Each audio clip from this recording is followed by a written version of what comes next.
हम क्वेश्चन करने जा रहे हैं वो क्वेश्चन आपके इलेक्ट्रिसिटी चैप्टर का एनसीईआरटी एग्जाम्पल का क्वेश्चन है, क्वेश्चन नंबर 28। क्वेश्चन आपको कहीं पर दिख जाएगा स्क्रीन में, ठीक है। तो अगर हम इस क्वेश्चन की तरफ देखें तो क्वेश्चन में सबसे पहले डायग्राम देखते हैं कि व्हाट इज द डायग्राम, ठीक है। तो डायग्राम की तरफ अगर हम देखें तो डायग्राम इस तरीके से है कि यहाँ पे आपका कोई बल्ब लगा हुआ है एंड उसके साथ कोई एमीटर है, उसी तरीके से एक और कोई बल्ब लगा हुआ है उसके साथ भी कोई एमीटर है, एंड एक और कोई बल्ब लगा हुआ है उसके साथ भी कोई एमीटर है। ये पैरेलली कनेक्टेड है, यहाँ से बैटरी कनेक्टेड है एंड यहाँ पे भी एक एमीटर लगा हुआ है, ठीक है। तो इसको हम नाम दे देते हैं बल्ब 1, इसको नाम दे देते हैं बल्ब 2, इसको नाम दे देते हैं बल्ब 3 एंड इसको एमीटर 1, एमीटर 2, एमीटर 3 एंड इसको ए ही रहने देते हैं, ठीक है। एंड ये जो बैटरी है, ये बैटरी कितनी दे रखी है आपको 4.5 वोल्ट, ठीक है। इतने वोल्ट की बैटरी है। और क्या चीज आपको दे रखी है ये सर्किट के अलावा, इस सर्किट के अलावा आपको एक और चीज दे रखी है कि असल में अगर मैं बात करूं इस पूरे सर्किट की, तो अगर तीनों बल्ब आपके वर्किंग है, यानी कि तीनों के तीनों बल्ब अगर आपके जल रहे हैं, तो आपका जो करंट का इनपुट आ रहा है, जो ए में जो रीडिंग आ रही है वो आपकी आ रही है 3 ampere if all 3 bulbs are working।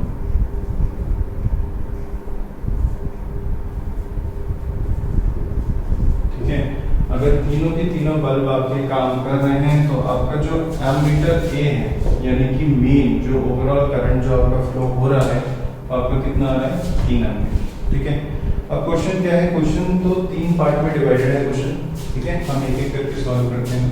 सबसे पहले पार्ट की अगर मैं बात करूं तो सबसे पहला पार्ट उसने पूछा है कि आप हमें ये बताइए कि अगर कोई बल्ब लाइक उसमें स्पेसिफाइड है कि बल्ब 1 अगर फ्यूज हो जाता है तो आपके बाकी बल्ब में क्या इम्पैक्ट पड़ेगा, राइट। इस तरीके का क्वेश्चन पूछा गया।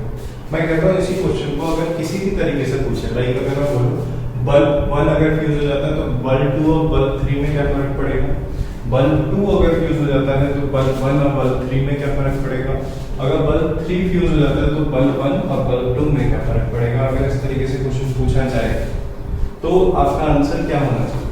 तो देखो साफ सीधा दिख रहा है, अगर हम सर्किट को ध्यान से देखें तो क्या दिख रहा है, हमें साफ साफ दिख रहा है कि ये जो सर्किट है ये आपका क्या है, it is an parallel connection. And parallel connection में अगर कोई एक चीज फ्यूज होती है, कोई भी चीज अगर आपकी फ्यूज होगी तो बाकी सारे जितने भी अप्लायंसेस हैं वो परफेक्टली फाइन काम करेंगे। इसीलिए डोमेस्टिक यूज के लिए जो आपके घरों में सर्किट लगे होते हैं वो भी आपके एक तरीके से आपका पैरेलल कनेक्शन फॉलो करते हैं, ठीक है। लाइक अगर हम बोले आपका अगर पंखा काम करना बंद हो गया, ठीक है, तो ऐसा नहीं है कि आपका एसी नहीं चलेगा, आपका रेफ्रिजरेटर नहीं चलेगा, आपका टीवी नहीं चलेगा, ठीक है, ऐसा नहीं है। तो ये सिर्फ और सिर्फ सीरीज कनेक्शन में होता है कि आपका एक अप्लायंस खराब हो गया तो बाकी अप्लायंस भी खराब हो जाएंगे। तो इसमें आंसर क्या आएगा, इसमें आंसर आएगा कि आपके जितने बाकी के भी 2 बल्ब हैं they will work perfectly fine. तो bulb 2 and bulb 1 sorry bulb 3 will work perfectly fine as they are connected in parallel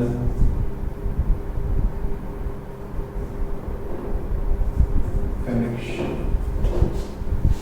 ठीक है। पैरेलल कनेक्शन में कनेक्टेड है तो इसीलिए हमारा बाकी जो बल्ब है दे विल वर्क एब्सोल्युटली फाइन, कोई इसमें दिक्कत नहीं है।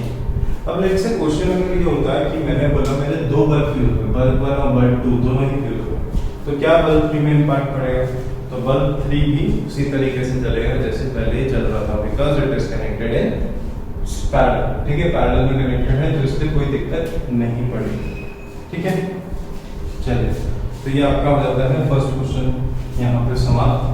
अब अगर हम दूसरे क्वेश्चन की तरफ देखें, दूसरा क्वेश्चन अगर हम देखें तो दूसरा पार्ट आपको कहता है कि देखिए क्या है, अगर एक आपका बल्ब फ्यूज हो जाता है, स्पेसिफिकली क्वेश्चन में मेंशन है कि अगर मैं बल्ब 2 को फ्यूज कर देता हूँ, ठीक है, मतलब बल्ब 2 मेरा खराब हो जाता है, नहीं चलता, तो बाकी जो एमीटर्स आपको गिवन है like A1, A2, A3 and A, ठीक है, उनमें क्या रीडिंग आएगी, मतलब A1, A2, A3 and A में क्या रीडिंग आएगी आपको बताना है, ठीक है, क्या रीडिंग आएगी ये चीज आपको बतानी है। तो इसको कैसे निकाला जाए, सबसे पहले ये जान लेते हैं एमीटर क्या है। एमीटर क्या करता है, आपका करंट को मेजर करता है। तो कायदे से मुझे क्या निकालना है, मुझे निकालना है करंट, ठीक है। तो अब जब मुझे करंट निकालना है तो मैं क्या करूंगा, मैं सबसे पहले आपका ये चेकआउट करते हैं कि लाइक बल्ब 1, बल्ब 2, बल्ब 3 आपको गिवन है, ठीक है। देखो कभी भी इस टाइप के क्वेश्चन आते हैं ना, मैं कहता हूँ कि क्वेश्चन की डेप्थ में जाओ, खत्म, क्वेश्चन ही खत्म हो जाएगा। डेप्थ में कैसे जाओ कि उसका जो चीजें नहीं दे रखी ना वो अगर आप फाइंड कर सकते हो तो वो भी फाइंड करके देखो, ठीक है। लाइक जैसे कि अगर मैं बोलूं बल्ब 1, बल्ब 2, बल्ब 3 इनके रेजिस्टेंसेस नहीं दे, बट इनके रेजिस्टेंस कुछ ना कुछ होंगे हमें पता है, ठीक है। तो वो एक बार रेजिस्टेंसेस फाइंड करके देखते हैं, क्या पता हम निकाल लें, ठीक है। तो रेजिस्टेंसेस फाइंड करके देखते हैं। तो अगर मैं बात करूं बल्ब 1, बल्ब 2, बल्ब 3 की, तो आप देखो जब ये तीनों बल्ब आपके वर्किंग थे तो आपको करंट कितना मिल रहा था पूरे सर्किट में, आपको मिल रहा था 3 एम्पीयर। तो ये I जो है, I आपका टोटल करंट है, कितना है 3 एम्पीयर, जब तीनों के तीनों बल्ब जो है आपके काम कर रहे थे। और अगर मैं वोल्टेज की बात करूं तो 4.5 वोल्टेज है जो कि सबके लिए वैलिड है, ठीक है, सारे उसके लिए वैलिड है। तो मेन वोल्टेज क्या है, V मेन अगर मैं बोलूं तो ये क्या है 4.5 वोल्ट।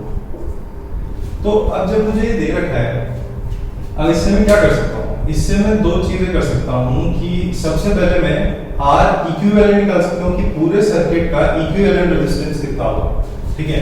कैसे निकालूंगा, ओम्स का जो लॉ है उससे निकाल सकते हैं, V इक्वल्स टू IR, ठीक है। तो V आपका क्या है, V आपका मेन आप यूज करेंगे, I would be I total and R would be आपको निकालना है R इक्विवेलेंट ही निकल कर आएगा, ठीक है।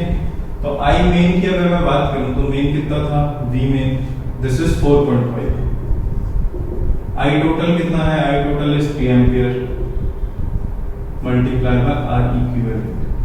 तो R इक्विवेलेंट यहां से क्या निकल कर आ जाएगा, ये निकल कर आ जाएगा 4.5 डिवाइडेड बाय 3, ये 10 नीचे लाओ, 3 1 3 5 15 1.5 ओम, ठीक है। तो यानी कि पूरे सर्किट का जो रेजिस्टेंस आ रहा है वो कितना आ रहा है 1.5 ओम पूरे सर्किट का।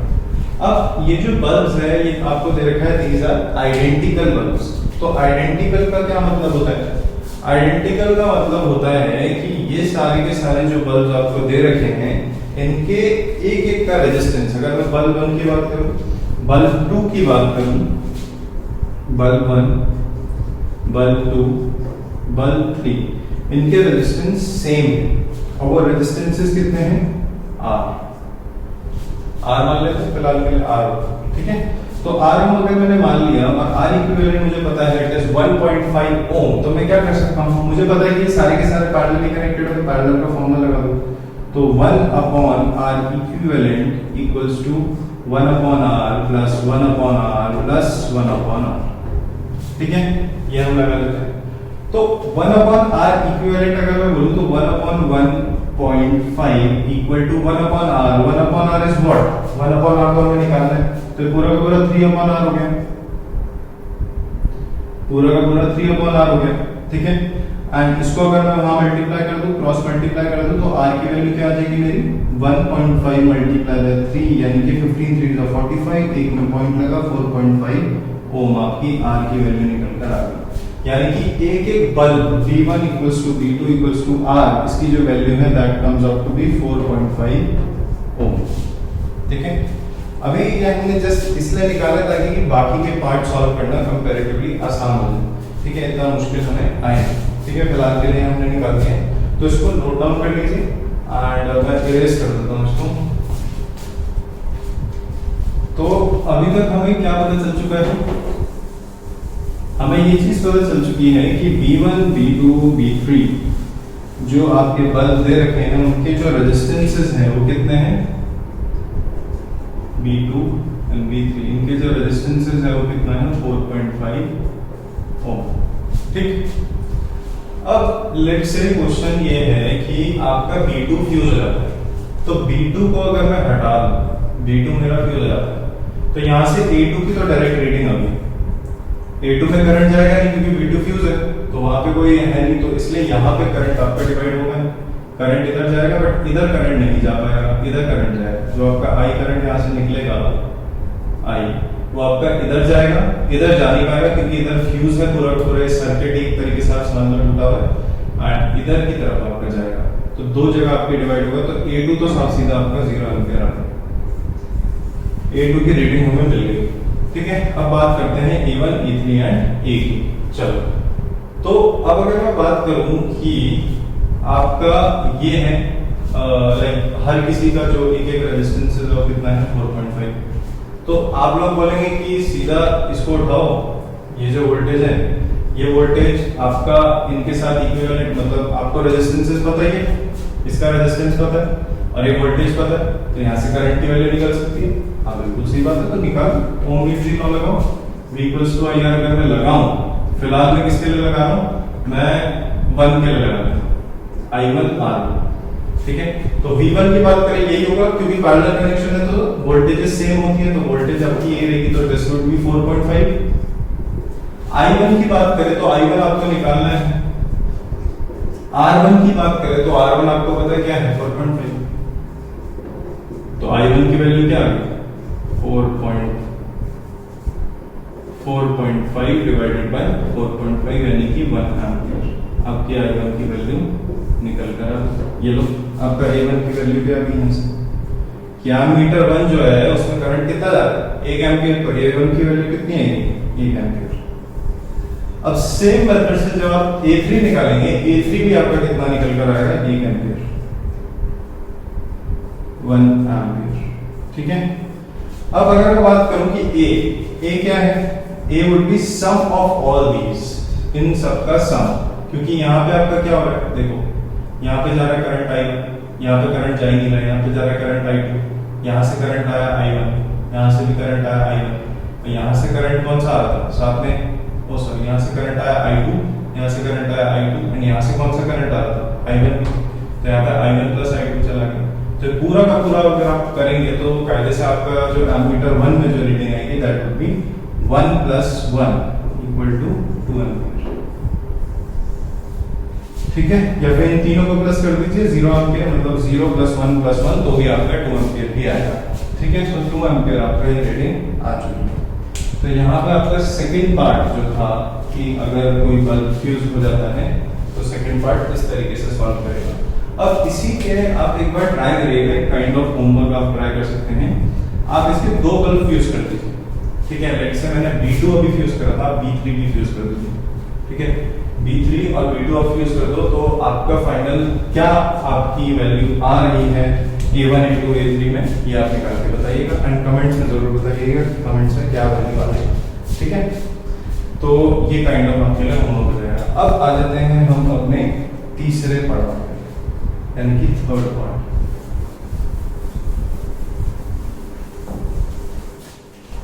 ठीक है, थर्ड पार्ट की अगर हम बात करें, थर्ड पार्ट में क्या निकालना है, कुछ थर्ड पार्ट में आपको निकालना है कि भैया पूरे सर्किट में अगर तीनों बल्ब मेरे वर्किंग है तो मुझे ये बता दो कि तीनों सर्किट में आपकी कितनी पावर डिसिपिएट हो रही है, ये मुझे बता दो। तो बस इतना आपका क्वेश्चन मुझसे पूछा है। क्या करेंगे, सबसे पहले थर्ड पार्ट लिखते हैं, पावर निकालनी है। अब बताओ आपको क्या पता है पूरे सर्किट में, आपको ये पता है एज वेल एज पूरे सर्किट का करंट भी पता है, मुबारक हो। तो ऐसा कोई आपको पावर का फॉर्मूला याद है, ऐसा कोई पावर का फॉर्मूला जिसमें वोल्टेज भी आता हो और करंट भी आता हो एक साथ? हाँ, तो पावर का फॉर्मूला कौन सा था, कौन सा था, कौन सा था? It is V × I। अगर मैं वोल्टेज और करंट को मल्टीप्लाई कर देता हूं VI, that is the formula of power. अगर मैं वोल्टेज और करंट के उसमें लेना चाहूं, पूरे सर्किट की वोल्टेज कितनी 4.5, पूरे सर्किट का करंट कितना है जब तीनों बल्ब काम कर रहे हैं 3। ठीक है, तो कितना पावर आ जाएगी, ये आ जाएगी 135, 45 3 135, एक क्या है पॉइंट, ये आ गया इतना वाट। ठीक है, इतना इतना वाट आपकी पावर निकल कर आ गई। तो पूरा का पूरा क्वेश्चन आपका होता है समाप्त। एंड इस क्वेश्चन को ध्यान से देखिएगा, ये क्वेश्चन काफी कुछ सिखाता है आपको, तो एक बार इसको रिपीट अपने तरीके से देखिएगा जरूर, ठीक है। काफी अच्छा क्वेश्चन है एंड थोड़े से इसमें लाइक एक्सपेरिमेंट आप कर सकते हैं जैसे मैंने करा था।